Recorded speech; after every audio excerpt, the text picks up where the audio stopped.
I feel like there's this deep spiritual sadness, kind of, that we all encounter at one point or another. Hey, I'm Virgo, and this is Psychedelic Actualization. On this channel we talk about topics like self-realization, self-actualization and working with psychedelics to live a more authentic and fulfilling life. So, if you're interested in any of these topics, subscribe to the channel and follow along with the community of like-minded individuals.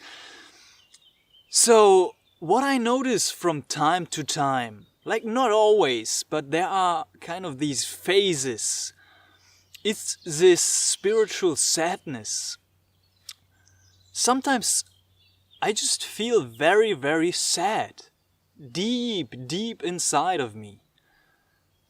And this sadness kind of feels a little bit spiritual, like this kind of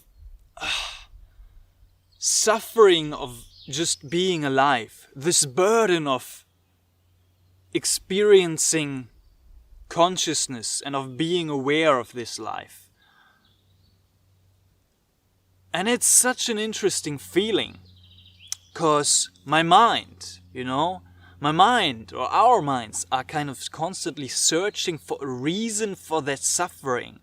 So, for example, my mind would say, if you've got the financial freedom and the money situation handled, then we can ease into the freedom of God's bliss. Or if you can kind of develop this perfect relationship with that perfect other human being, then we can relax into God's love. Or, if you're completely healthy forever, then we can fully relax. No.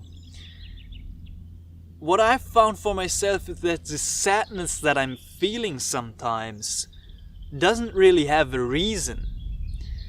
It's just a sadness without a reason. It's just a sadness, it's just a feeling of this burden of life.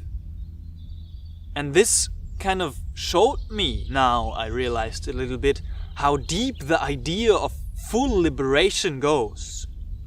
That we have to let go of our minds again and again and again and again, and see ourselves in the reflections of the infinite nature of reality selflessly.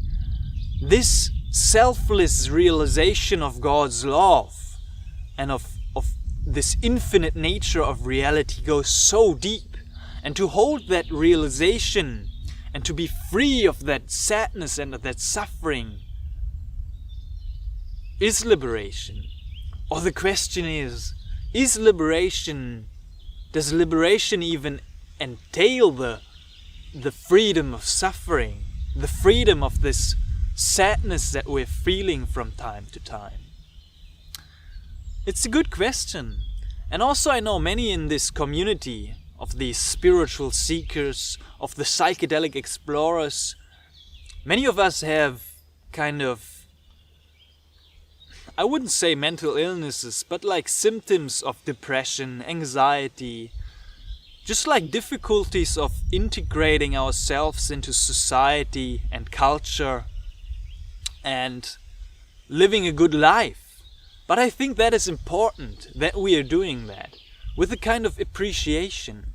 What I've found is the best way to deal with this sadness is to appreciate it, to feel it and to see the beauty in it. And then kind of still work on our practices of gratitude, of following our resonance and our bliss, living authentically, and really trying to see the beauty in everything that is all around us. Because the beauty is there, and we can choose to perceive it. But we can also choose to appreciate these times of sadness. And yeah, it's just interesting. I just wanted to talk with you about it, and please let me know what you think of this, or if you experience this too. But yeah, from time to time even though life is going great and everything is flowing in the right direction, this feeling of meaninglessness and this feeling of the burden of life and the suffering that comes with being human, of having to shit, having to eat, having to work, it just kind of sometimes it washes over me, and I don't know what to do with it other than to bring myself back to the appreciation for the beauty of this experience. And I think God is testing us from time to time. What I see in my life is that there are lessons to learn, that we encounter different lessons again and again and again until we learn them. For example, in relationships, we go into a romantic relationship and it doesn't work out because of one specific thing.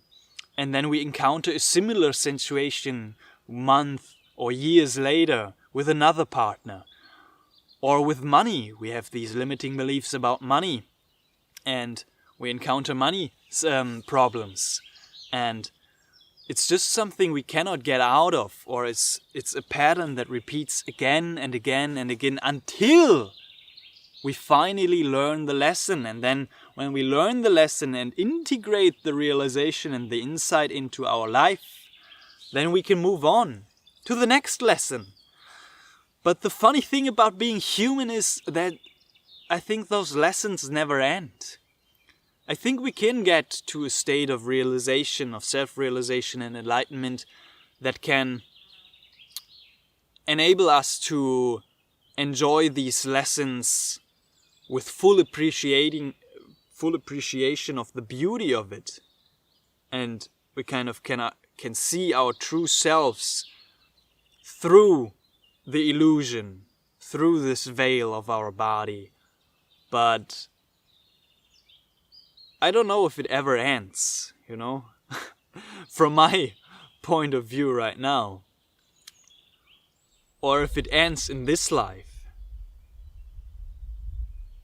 But does it even matter? That's the question also. It's a mystery. It's really funny. But sometimes we go through these phases of spiritual sadness. And I just wanted to remind you that it's not even something external. At least that's what I figured out for myself. It's not the job that you're in. It's not the relationship that you're in.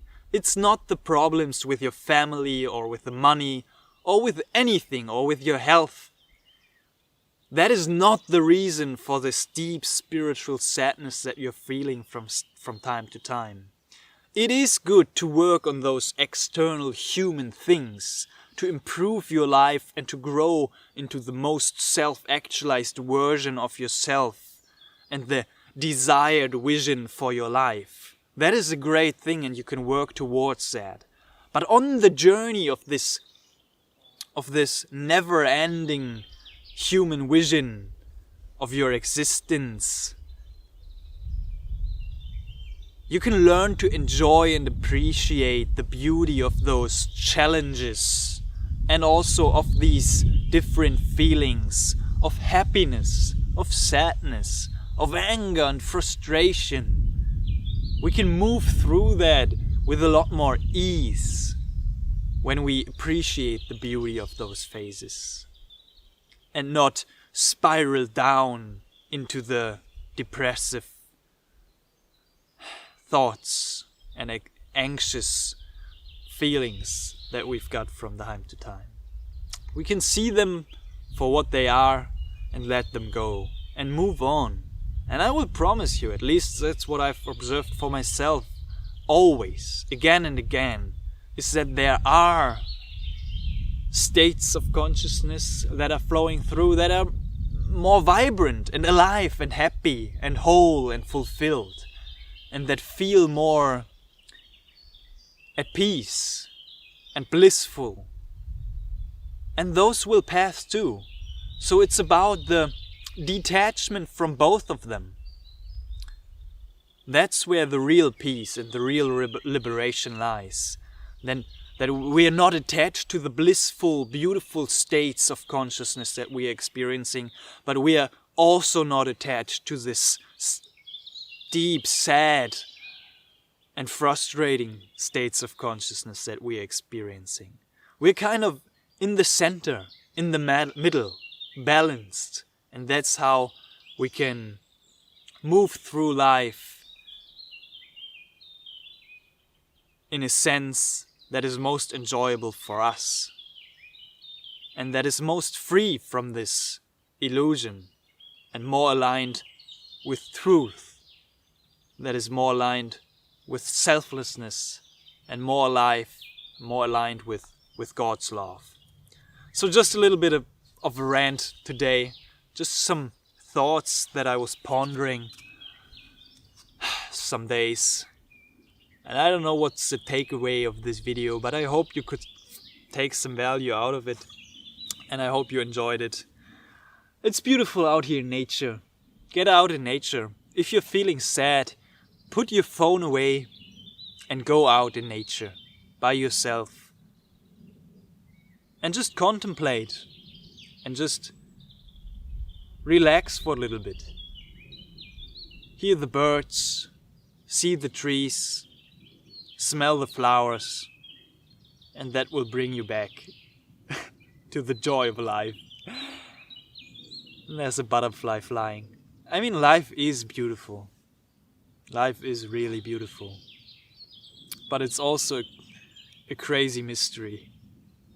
And sometimes it feels like a burden. But that is okay too. Everything is fine. Everything is okay. Thank you. Blessings. I will see you in the next one.